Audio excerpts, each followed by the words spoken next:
Death certificate? Hindi naman patay si tatay ah. Anak, alam kong nasa kwarto ka ng tatay mo. Si nanay. Anak! Nay, tawag niyo po ba ako? Wala. Kala ko nasa loob ka eh. Sige, Nay. Gagawan ko na po ng pagkain si tatay. Kailangan ko malaman ng totoo. Sorry, Nay. Kailangan kong gawin ito sa'yo. Nay, ito na po pala yung pagkain ni tatay. Ginawan din po pala kita. Buti naman naisip mo pa ako. Thank you, anak ha. Welcome, Nay. Mahal, kain na tayo. Gumana yung plano ko. Kailangan ko na humingi ng tulong. Ang galing mo din, Scarlett, no? Pero mas magaling ako. Nay, hindi ka nahimatay. Anong akala mo sa akin? Tanga? Inamoy ko yung pagkain na binigay mo sa akin. At kaamoy niya yung lason na nilalagay ko sa pagkain ng tatay mo. Ang sama mo, Nay. Well, kailangan ko ang pera ng tatay mo. Inasawa ko lang naman yan kasi mayaman siya. Ipapakulong kita sa ginawa mo kay tatay. Sa tingin mo maniniwala sa'yo ang mga pulis? May CCTV tayo sa bahay. Kitang-kita dyan na ikaw ang gumagawa ng pagkain ng tatay mo. Kanina pa nasa kulang mga pulis. At naririnig nila lahat ng sinasabi mo. Mga pulis? Nasaan na siya? Nakakatakot! Matalino ako, Scarlett. Alam kong gagawin mo yan. Binayaran ko ang mga pulis para din nila kulihin. Pera-pera lang. Walang iya ka talaga, Nay. Sumama ka na sa akin. Itali nyo na yan. At siguraduhin yung hindi makakatakas yan. Ano? Itatali? Hindi! Shh, Scarlett. Itatakas kita, ha? Alam ko lahat ng baho ng nanay mo. Tita, Scarlett, may kausap ka ba? nandiyan na si nanay. Bilisan mo. Paparating na siya. Bibilisan ko na. Nay, picture tayo. Alam ko yan, anak. Yan yung sa TikTok, no? Teka lang, kanina mo send yan? Kay Daddy. Dali na, Nay.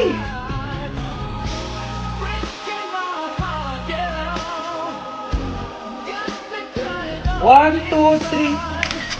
Nay, di mo naman kailangan magganyan. Siyempre, sa daddy mo yan eh. Oh, nandito na pala daddy mo. Hi, mahal. Hi, anak. Hi, mahal. Nareceive mo ba yung picture namin na anak mo? Ang ganda ko doon, di ba? Anong picture? Wala ko natanggap, mahal. Wala ka natanggap? Anak, akala ko isisend mo sa daddy mo yung picture natin. Hindi naman kay daddy, Nay. Ha? Sinong daddy sinendan mo? Sa sugar daddy ko. Kaya hindi umuunlad ang Pilipinas dahil kinukurakot nyo. Mahiya naman kayo! Don't stop shaming them. Deserve nila yan. Mainit ang mata sa atin ng mga tao. Kaya siguraduhin nyo na magmumukha tayong malinis, ha? Dad! Alam na nilang lahat! Nadidepress na ako! Binabash nila ako sa social media. Tapos kanina sa school, binubuli nila ako. Nasisira image ko. Ayusin mo to, Dad! Gumagawa na ako ng paraan, anak. Pero sa ngayon, kailangan ko muna kayo palipad sa Amerika para safe kayo. Okay, Dad. I'm calm. Bigyan mo ako ng 10 million pang shopping ko doon, ha? May mga mag-iimbestiga dito. Kaya lahat ng mga luxury cars namin, itago nyo muna. Hindi nila pwede makita yung mga yon. Base sa report na binigay sa akin, may ghost project daw kayo. Totoo ba yon? Wow! It's a yes or no question. Bakit di ka makasagot? Your Honor, kakusapin ko po muna yung lawyer ko.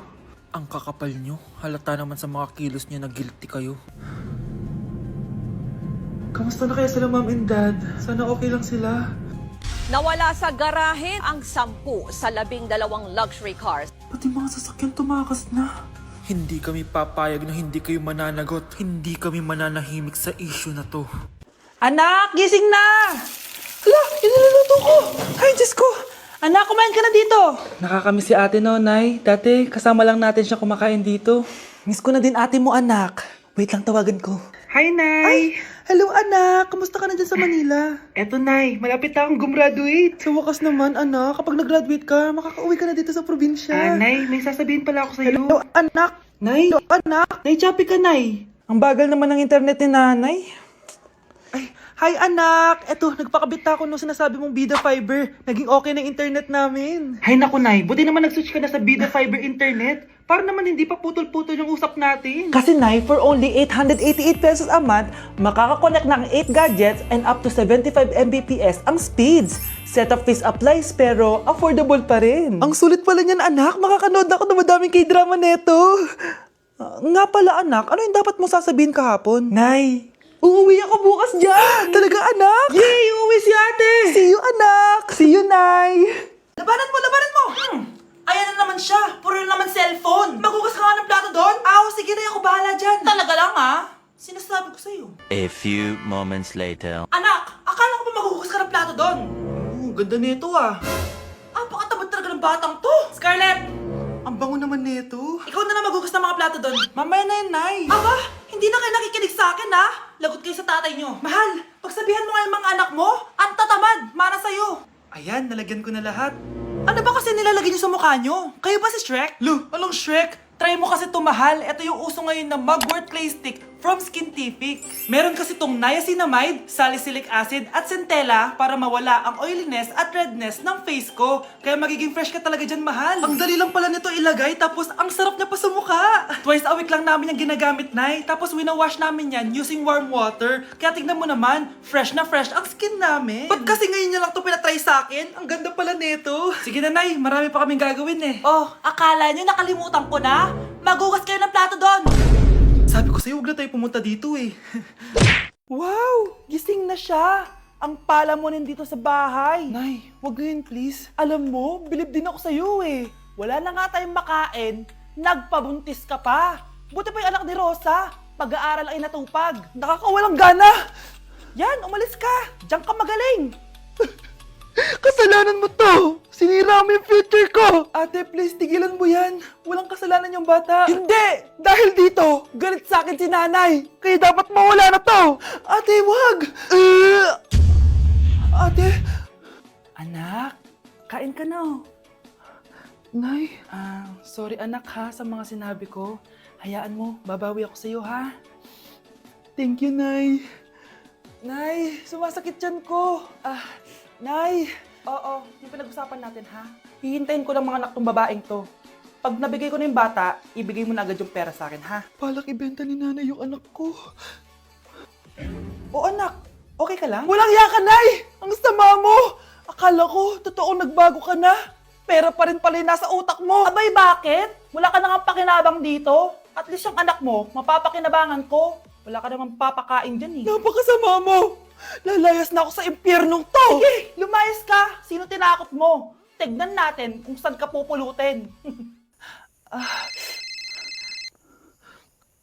Hello, Bes. Hello, Bes. Kilala mo ba si Edward? Oo, Bes. Siya yung ama ng dinadala ko. Mayaman pala sila, Bes. Gusto kanyang makita kasi gusto niyang panagutan yung baby mo. Talaga? Oo, Bes. Ito na yun, Bes. Bes, hindi mo na kailangan magtiis na nanay mo. Hindi pwedeng anak ko lang ang makikinabang sa yaman ng lalaking yun. Dapat ako din. Paano yung step na yun? 1. Oh, Scarlett! Anong ginagawa mo? Nay, nagpa-practice po ako. Pangarap ko po kasi sumikat parang mga K-pop. Seryoso ka ba, Scarlett? Sa ganyang itsura mo? Manalamin ka nga. Grabe ka naman, Nay. K-pop, K-pop. Okay, class. Ano ang pangarap niyo sa buhay? Ma'am, gusto ko po maging doktor. Wow, maganda yan. Pagbutihan mo, Samantha. Ikaw, Scarlett. Pangarap ko pong sumikat parang mga K-pop. Seryoso ba si Scarlett? Sa itsura mong yan, hindi ka tatanggapin dun, Scarlett. Gumising ka. Tandaan niya to. Kakainin niya yung mga sinabi niya sa akin. Matutupad ko lahat ng pangarap ko sa tulong ng vitamin C serum ng Garnier. Gawin mo akong fresh at glowing! #HiyangCheck. Sa wakas, matutupad din pangarap kong glow up. Humanda kayo. Mare, yung anak mo, nagpa-perform sa TV! Talaga ba, Mare? Ako ay torpe pa noon, pero nagbago na ngayon. Now I have the courage. Sikat na yung anak ko! I have you. Ikaw at ako under the sun. I'm going now that I found the one. Garnier, ba't ngayon ka lang? Skin ko ay hiyang Maria. Ikaw at ako, we're gonna shine. Nothing can stop us, it's our time. Ready to show that you're the one. Skin ko ay hiyang Maria. Go and find your Garnier hiyang. Baklo, i-review mo naman ako. What? Review ka pa? Tapos mamaya, mangongopya ka rin naman sa akin. Sige na baklo, reviewin mo na ako. Para namang ano to? Huwag na tayo maglokohan dito, te. Tigilan mo ako. Hi, Bes! Bes, ikaw na lang mag-review sa akin. What? Sige na, te. Meme ka bakla, hindi ka naman nagaganyan. Parang di kita nire-review dati Ako kasi nagre-review talaga ako, pero ikaw hindi. Leche ka. Tara na nga, Bes. Mag-review tayo to. Mga pangit. Manonood ako ng horror. Comedy na lang, puro ka horror. Nagmumukha ka ng multo. Eh di wag ka manood, basta horror ang papanoorin ko. Comedy nga, para masaya. Aba, pati yan pag-aawayan nyo? Ako na lang manonood. Ayan, comedy pa kasi gusto mo. Nakakatawa kasi yung mukha mo. Nayo! Anak, saan niyo gusto pumunta sa Sabado? Sa Baguio, Nay, para malamig tapos maraming strawberry. La Union na lang tayo, Nay, para sa beach tayo tapos picture-picture tapos kain tayo ng seafood. Ano ba talaga? Baguio, Nay, La Union. O sige, magkanya-kanya na lang tayo, ha?